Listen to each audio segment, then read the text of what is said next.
Stroke করে জ্ঞান হারিয়েছেন জনপ্রিয় সঙ্গীতশিল্পী তৌসিফ আহমেদ। রাজধানীতে নিজ বাসাতেই হঠাৎ অসুস্থ হয়ে পড়ে যান তিনি। এতে মাথায় গুরুতর আঘাত পান গায়ক। প্রচুর রক্তক্ষরণের কারণে মাথায় দিতে হয়েছে ২৭টি সেলাই। পরবর্তীতে চিকিৎসকরা পরীক্ষা নিরীক্ষা করে জানান তিনি স্ট্রোক করেছেন। চিকিৎসা শেষে গত বৃহস্পতিবার বাসায় ফিরেছেন তৌসিফ।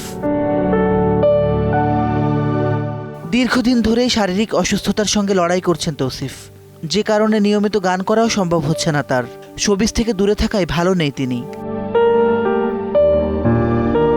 এর আগে ২০২২ সালের এপ্রিলে হার্ট অ্যাটাক হয়েছিল তৌসিফের। সে সময় ধানমন্ডির একটি হাসপাতালে ৬ ঘন্টা পর্যবেক্ষণে রাখা হয়েছিল তাকে। ২০২৪ সালের অক্টোবরে দ্বিতীয়বার হার্ট অ্যাটাক হলে চিকিৎসকদের পরামর্শে বাসাতেই বিশ্রামে রয়েছেন এই গায়ক।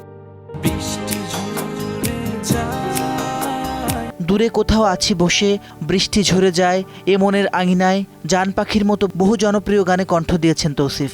সুস্থ হয়ে আবারও শ্রোতাদের মাঝে ফিরতে চান তিনি। স্ত্রী সন্তানকে নিয়ে কাটাতে যান মধুর সময়।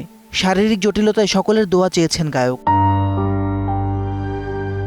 মাসিদ রনো, সময় সংবাদ, ঢাকা।